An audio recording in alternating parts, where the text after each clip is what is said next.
Episode 2 boons of कालाद्रुज भाग 2 कालाद्रुज का वर।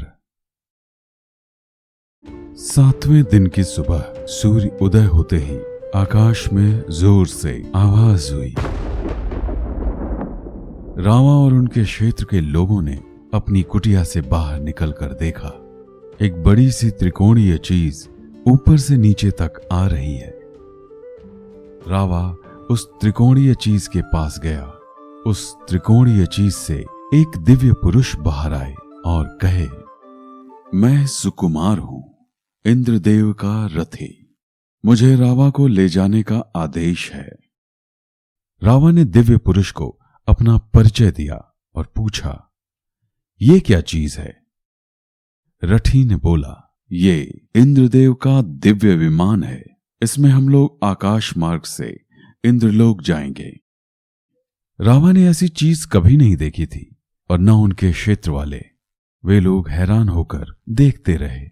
दिव्य पुरुष ने रावा की विनती की, आप देर न करें, हमें जल्द जाना होगा। रावा ने क्षेत्र के लोगों को कहा, तुम लोग अपना ध्यान रखना जब तक मैं वापस नहीं आ जाता, और भगवान पे विश्वास रखना। ये कह के रावा दिव्य विमान में उड़ गया और रथी ने रावा को पीने को एक औषधि दिया और विमान का द्वार बंद हो गया। फिर एक जोर से आवाज हुई और देखते ही देखते वो विमान हवा में तेज गति से उड़ गया और गायब हो गया। रावा विमान के अंदर जाते ही बेहोश हो गया और कुछ देर बाद रथी ने रावा को जगाया।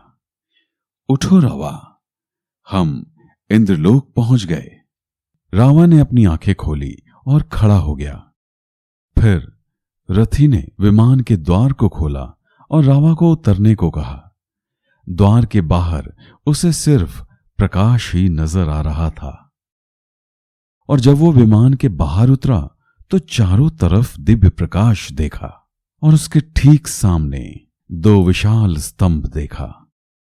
रथी ने कहा, आप इस स्तंभ के बीच से चले जाएं और उसके बाद आपको एक द्वार मिलेगा और द्वार के सामने 2 द्वारपाल खड़े होंगे। उन्हें अपना परिचय देना, वो आपको इंद्र सभा तक ले जाएंगे। रावा फिर चलने लगा और उसे एक विशाल सुनहरा दरवाजा मिला जिसमें कुछ आकृतियां बनाई हुई थीं, जिसको वो समझ नहीं पा रहा था। फिर 2 दिव्य पुरुष आए जो रावा से 1.5 गुना लंबे और उनकी भुजाएं रावा के मुख के समान थी। रावा ने अपना परिचय दिया और इंद्र के निमंत्रण के बारे में बताया। फिर रावा को दोनों द्वारपाल इंद्र सभा तक लेकर गए। रावा हाथ जोड़कर धीरे धीरे सभा के अंदर गए। वहां सामने एक बड़ी सी सिंहासन पर इंद्र बैठा हुआ था। रावा को देखते ही इंद्र अपनी सिंहासन से उठ के रावा के पास आए और रावा का स्वर्ग में स्वागत किया। रावा ने इंद्र को प्रणाम किया और चारों तरफ सभा में देखा। एक से एक वीर बैठे हुए हैं। वो सभी लोग रावा से 2 गुना लंबे और आकृति में विशाल थे। इंद्र ने रावा को अपने साथियों से परिचित करवाया। रावा ने सभी को हाथ जोड़कर प्रणाम किया और कहा, हे भगवान, आप लोग इतने शक्तिशाली वीर हैं। अगर आप लोगों से ये युद्ध नहीं जीता जा रहा तो मैं तो एक सामान्य मानव हूं। मैं कैसे लड़ूंगा? मैं तो एक चींटी की तरह कुचला जाऊंगा। इंद्र ने कहा, रावा, तुम अपने आप को दुर्बल मत मानो।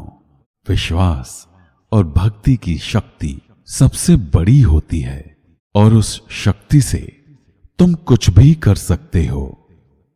इंद्र ने रावा को बैठने को कहा। रावा सभा में बैठ गया, बाकी दिव्य पुरुषों के साथ। फिर इंद्र ने कहा, रावा, मैं तुम्हें कुछ बताना चाहता हूं जिससे हम युद्ध करने जा रहे हैं। वो असुरों का राजा है, उसका नाम है कालाद्रुज। वो देवलोक से देवों और उनके वंशजों को मिटा देना चाहता है। वो पहले से ही बहुत शक्तिशाली और अभिमानी है। उसने कई दिव्य वर्ष तक प्रजापति से वर लेने के लिए तप किया।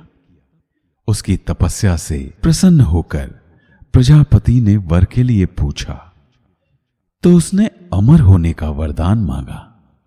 इस वरदान को प्रजापति ने मना कर दिया और कहा, कालाद्रुज, इसके बदले कुछ भी मांग लो।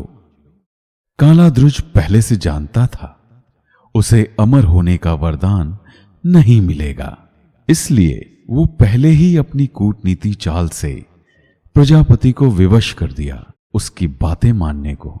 कालाद्रुज ने कहा, मुझे 2 वर दीजिए अगर अमर होने का नहीं दे सकते।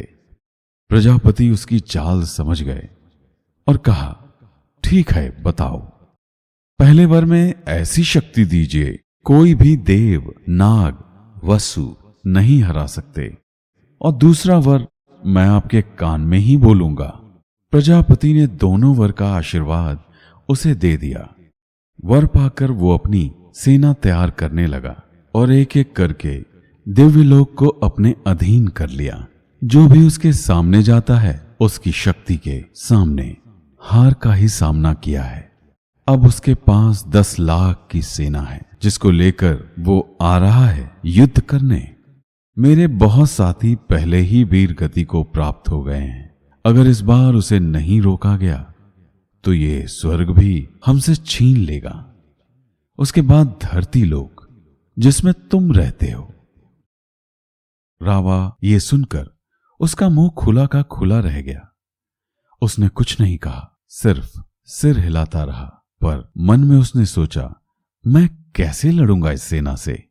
फिर इंद्र ने रावा को कहा, तुम अभी थोड़ी देर हमारे राज्य की गृह में आराम करो, उसके बाद हम युद्ध के लिए तैयार होंगे। रावा को द्वारपाल इंद्र के भवन की तरफ ले गए। फूलों के बीच से होकर एक विशाल सुनहरा भवन में ले गए और कक्ष में उसे आराम करने को कहा और द्वारपाल चले गए। वो एक बड़ी सी बिस्तर देख उसमें लेट गया और युद्ध के बारे में सोचने लगा। फिर उसे कुछ मधुर आवाजें सुनाई दी, कुछ लड़कियों की हंसने की आवाजें। रावा बिस्तर से उठ के एक खिड़की से देखा तो कुछ लड़कियां फूलों के बगीचे में बातें कर रही थीं। रावा की नजर एक लड़की पर पड़ी। वो बहुत ही सुंदर थी। श्वेत उसका वर्ण और श्वेत कपड़े पहने हुए और सिर से पांव तक गहने से लथपथ। रावा की आंखें उससे हट नहीं पा रही थीं। वो उसको देखता चला गया। फिर अचानक एक हाथ रावा के कंधे को छुआ। वो अपनी चेतना में आया और उस अजीब से प्राणी को अचानक देख उसकी चीख निकल गई। उस प्राणी ने कहा, डरिए मत, मैं आपके लिए खाना लाया हूं। बहुत देर से आपको आवाज दे रहा था, आपने मेरी आवाज नहीं सुनी। वैसे आप क्या देख रहे थे? रावा ने इधर उधर देख के कहा, कुछ नहीं। उस प्राणी ने बाहर देखा, अप्सराओं को टहलते।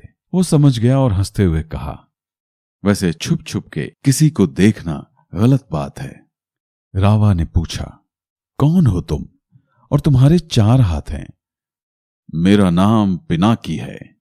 मैं सुकुमार का पुत्र हूं। जिस रथी के साथ आप धरती लोक से स्वर्गलोक आए।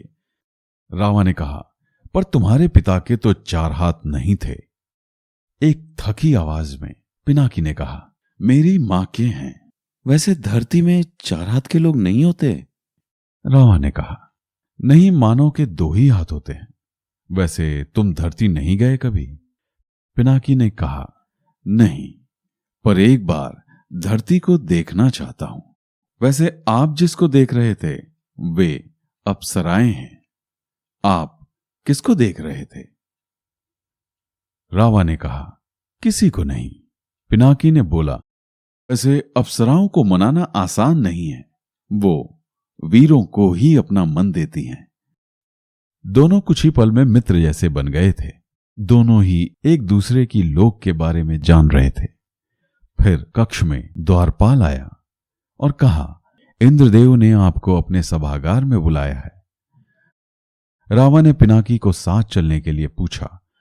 पिनाकी ने कहा, मैं नहीं जा सकता, मेरा अभी युद्ध का प्रशिक्षण चल रहा है। सभागार जाने के लिए पहले मुझे अपनी वीरता की परीक्षा देनी होगी। ये नियम है, आप जाओ। रावा सभागार आया। इंद्र ने रावा को कहा, स्वर्ग का भवन और खान पान कैसा लगा?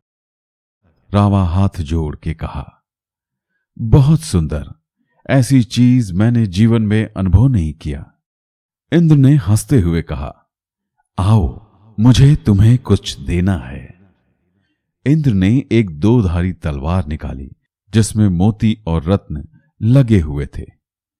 ये शस्त्र लो, इसकी तुम्हें युद्ध में जरूरत होगी, और ये मुकुट और कवच तुम्हारी सुरक्षा करेगा।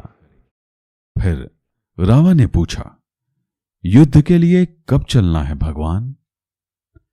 इंद्र ने कहा, कल सुबह सूर्य पूरब से निकलते ही हम युद्ध स्थल में जाएंगे। अभी थोड़ा समय है, तुम अभी अपने कक्ष में आराम करो। प्रातःकाल हम लोग निकलेंगे। रावा अपने कक्ष आया और बिस्तर में लेट गया और सुबह का इंतजार करने लगा।